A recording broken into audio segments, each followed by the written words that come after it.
it comes to bailouts of American business, Barney Frank and the Congress may be just getting started. Nearly $2 trillion tax dollars have been shoveled into the hole that Wall Street dug, and people wonder, where's the bottom? It turns out the abyss is deeper than most people think, because there is a second mortgage shock heading for the economy. In the executive suites of Wall Street and Washington, you're beginning to hear alarm about a new wave of mortgages with strange names that are about to become all too familiar. If you thought subprimes were insanely reckless, wait till you hear what's coming. What's the future hold? Well, this shows... One of the best guides to the danger ahead is Whitney Tilson. He's an investment fund manager who's made such a name for himself recently that these investors, who manage about $10 billion, gathered to hear him last week. Tilson saw a year ago that subprime mortgages were just the start. We had the greatest asset bubble in history, and now that bubble is bursting. The single biggest piece of the bubble is the U.S. mortgage market, and we're probably about halfway through the unwinding and bursting of that bubble. Halfway. It may seem like all the carnage out there, we must be almost finished, but there's still a lot of pain to come in terms of write-downs and losses that have yet to be recognized. In 2007, Tilson teamed up with Amherst Securities, an investment firm that specializes in mortgages. Amherst had done some financial detective work, analyzing the millions of mortgages that were bundled into those mortgage-backed securities that Wall Street was peddling. It found that the subprimes, loans to the least creditworthy borrowers, were defaulting.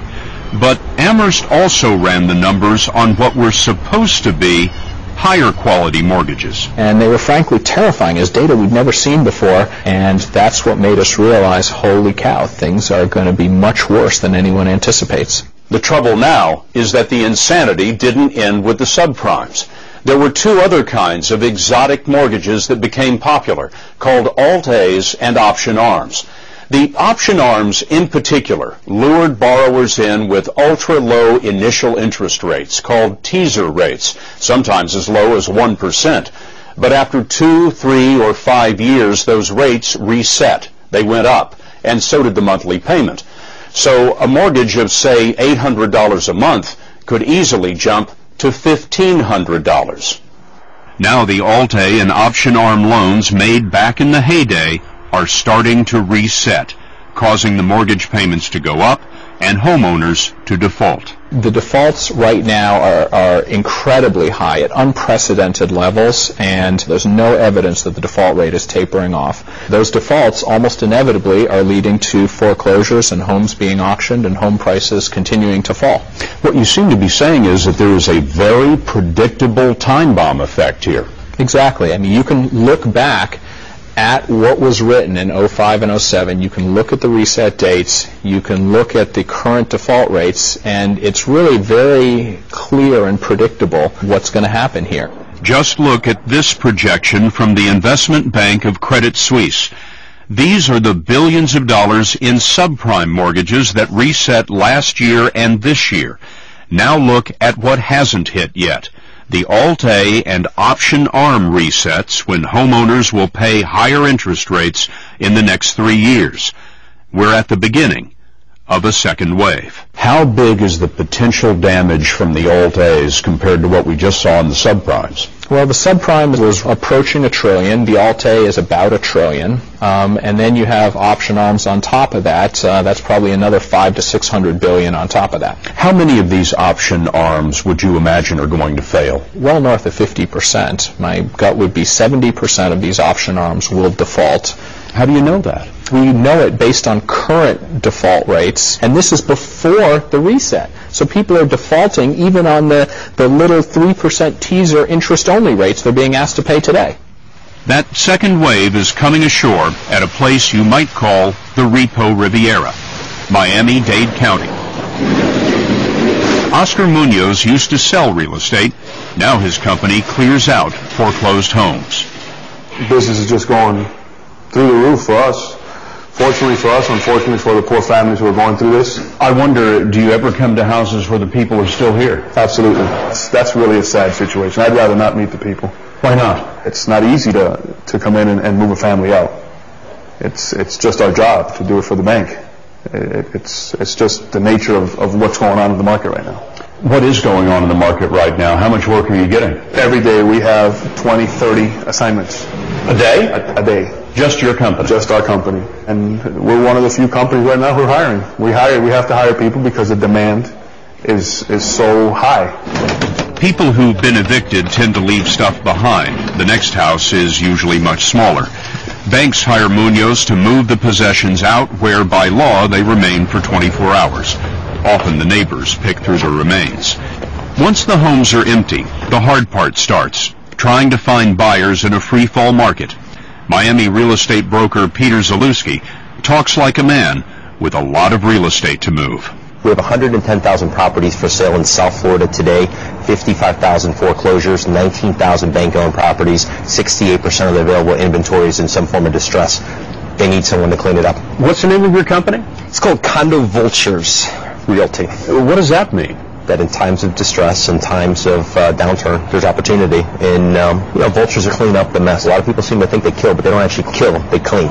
They stopped checking whether the income was even real. They turned to low and no doc loans, so-called liar's loans, and jokingly referred to as ninja loans. No income, no job, no assets, and they were still willing to lend. But help me out here. How does that make sense for the lender? It would seem to be reckless in the extreme. It was, but the key assumption underlying the willingness to do this was that home prices would keep going up forever. And in fact, home prices nationwide had never declined since the Great Depression. On the way up, everyone wanted in. No one expected to feel any pain. This Miami luxury building was a sellout, but when we visited, a quarter of the condos were in foreclosure. What did this place go for? This was originally purchased in October of 2006 for $2.4 million. $2.4 million? What's it worth now? The asking price from the lender is $939. So it lost $1.5 million in value in a couple of years? It was a tough 2 years. And there are tough years to come, because just like the subprimes, the Alt-A and option arm mortgages were bundled into Wall Street securities and sold to investors. In a nutshell, 2009 looks like what to you? Miserable. 2010? Miserable, even worse. Sean Egan runs a credit rating firm that analyzes corporate debt. Fortune magazine cited Egan as one of 6 Wall Street pros who predicted the fall of the financial giants. This next wave of defaults, which everyone agrees is inevitably going to happen, how central is that to what happens to the rest of the economy? It's core. It's core because housing is such an important part. We're not going to get the housing industry back on track until we clear out this garbage that's in there. That hasn't cleared out yet. In fact, we haven't seen the bottom. It's getting worse.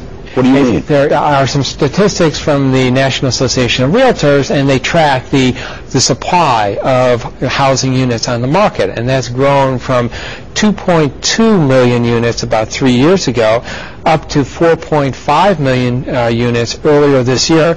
So you have the massive supply out there of units that need to be sold. Well, with the housing supply increasing that much, what does it mean? It means that this problem, the economic difficulties, are not going to be resolved in a short period of time. It's not going to take 6 months. It's not going to take 12 months. We're looking at probably about 3, 4, or 5 years before this overhang, the supply overhang, is worked through. In the next 4 years, 8 million American families are expected to lose their homes. But even after the residential meltdown, Whitney Tilson says blows to the financial system will keep coming. The same craziness that occurred in the mortgage market occurred in the commercial real estate market, and that's taking a little longer to show, but there are going to be big losses there. Credit cards, auto loans, you name it. So we're maybe halfway through the mortgage bubble, but we may only be in the 3rd inning of the overall bursting of this asset bubble. The stock market will still have a lot of figuring to do, with more troubling news on the horizon. The Mortgage Bankers Association says 1 out of 10 Americans is now behind on their mortgage. That's the most since they started keeping records in 1979.